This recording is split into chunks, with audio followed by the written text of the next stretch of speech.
Hello, I'm Lily. This is going to be my favorites and least favorite books of 2022. I thought this would be a good book.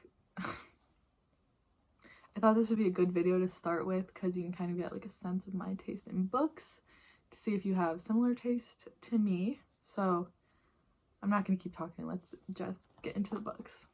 I'm not going to give like too many descriptions of the books just because you can look up a synopsis. Like, I don't want to spoil anything. I feel like it would be here a long time if I did that. First favorite is A Court of Silver Flames by Sarah J. Maas, the last book as of now in the ACOTAR series. I think I gave it 4 stars, but looking back, it's a 5-star for sure. I love this book so much. It's so good. The characters and the whole world, like, I was so enthralled with it. Like, I read this book. It was the second book I read this entire year, and I still think about it, like, fairly often. And it's the end of the year, so I think that says something about it.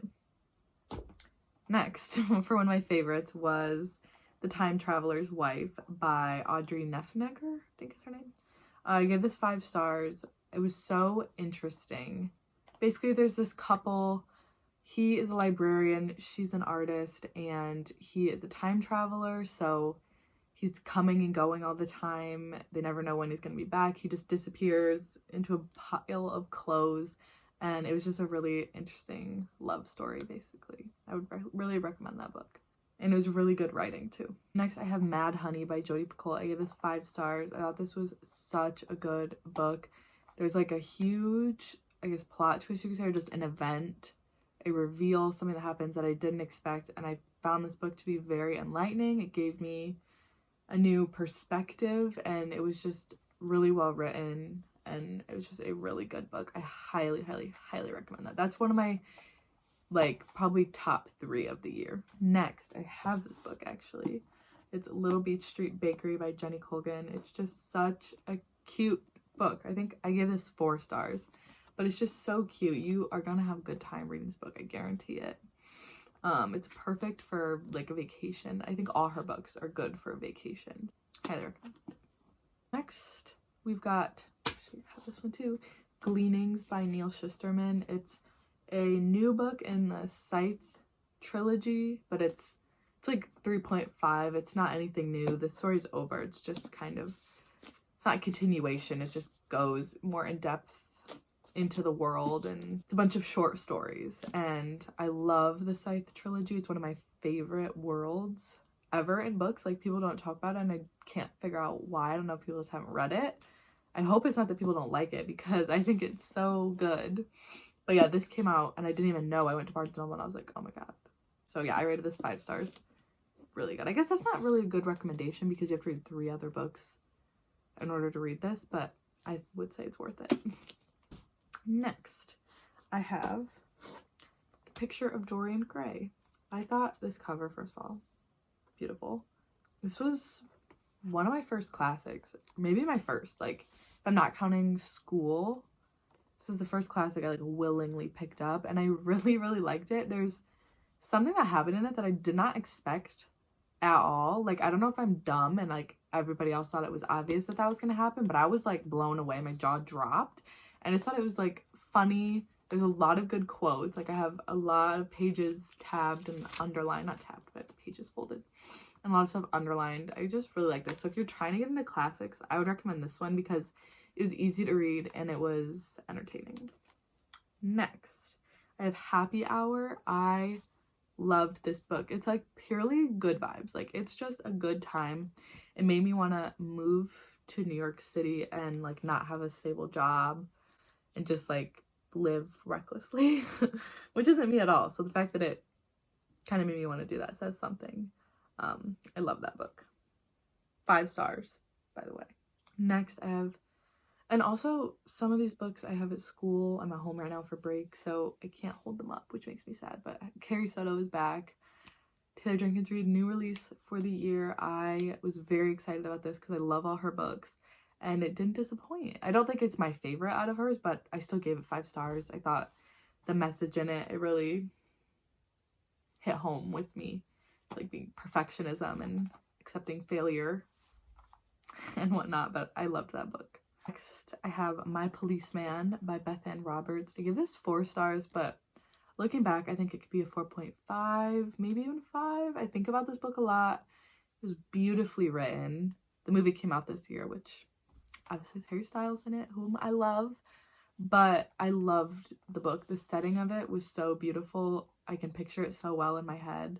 And it's something I love about it. I think that's why I love it so much. But yeah, it's just a beautifully written book. Then I read the whole Harry Potter series for the first time at my grown age, yes. But just as a whole, one of my favorites. It was so fun. I loved it. My favorite book is the 4th one, The Goblet of Fire. I loved that book. It was so good. I think about it all the time. I love the series. I'm ashamed I didn't read it for so long, but my last favorite book of the year was The Woman in Cabin 10 by Ruth Ware. This is such a good thriller. If you like thrillers and you haven't read this, you need to get it right now. So shocked with the plot twists and everything, and the setting of it is really cool because it takes place on like a cruise ship or a yacht type thing. Yeah, a cruise ship. And it's just very like extravagant, and it was very, very entertaining. I highly recommend this. I'm getting into books I didn't like so much. I have 7. There were 11 favorites, and now we have 7 least favorites. Which some of these like low-key don't deserve to be on here because like I didn't hate them, but I didn't want to have like only 2. But it's more also like if I was like disappointed by it, you know? So I have Grip by Kennedy Ryan. I didn't even finish this book. I gave it 2 stars. I just didn't like it. I just didn't care. I couldn't get into it, and I wanted to so bad because Larry reads, who I watch her all the time, she like loves this trilogy and said it was like soulmate love, and I was like, I need to read that. And I just couldn't do it. I was like, I don't want to be wasting my time on a book I'm not enjoying, and I wasn't enjoying it. So the next book I have for one of my least favorites would have to be Clara and the Sun. I just did not like this book at all. I gave it 2 stars. It felt like a book I was being forced to read for school. You know, like a book that nothing really happens and you're supposed to like pull all this symbolism out of it. It was just boring, and I didn't like it at all. Yeah. It's a cool cover though, but I'm mad that I bought it and I didn't even like it. Then this one, You Deserve Each Other by Sarah Hogel. I hated this book. Like this one and another one are like my bottom of the barrel. Like I actually like didn't like it at all. I gave it 1 star, which I've never given a book 1 star before. That's how much I didn't like it. I just felt like the characters were really immature and annoying, and I just hated like the way they talked to each other was just like mean, and it wasn't funny to me. I remember like there was like 2 lines like made me laugh, but I was just trying to find anything I could to like this book, and I just couldn't. Like, ugh, I hated it. I really did. So sorry, because I know a lot of people like it, but I just did not. Then we have The Paris Apartment by Lucy Foley. I just thought this was so boring. For a thriller, it was not thrilling. It was just very monotonous, and I was like, okay, can we please just get on with it? But I finished it because I want to know, like, what happened, but I didn't like it, and I wouldn't really recommend it. Then we have Indigo Ridge by Devoney Perry. Again, I just didn't like it. I didn't like the characters. They just were very, I don't know. She was a cop and he was like a rancher, so I think I should have known that it wouldn't be for me. You know, it's not like my thing. So I just, yeah. I gave it 2 stars. I did not enjoy.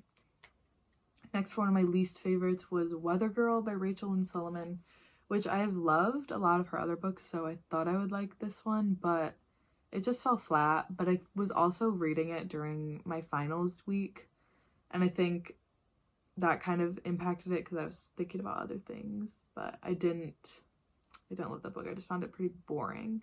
Lastly, which is like the other one I was talking about when I said I had 2 that were like bottom of the barrel. This is the other bottom of the barrel, along with You Deserve Each Other. Kiss My Cupcake. I hated this book. Oh my god, it was insufferable. Like, I was so happy when I finished it because, like, I never have to read that again. I don't know, the main character was annoying.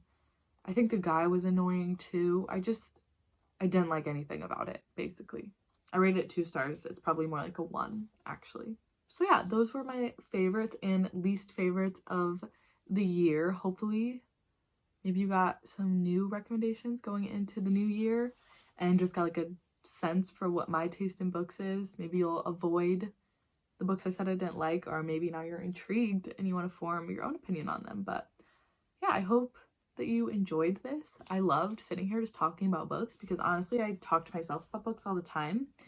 So I can pretend like I'm talking to somebody. So that's fun. But I hope you enjoyed and stay tuned for more videos. I've got lots of stuff I want to do and I think this is going to be really fun. So bye.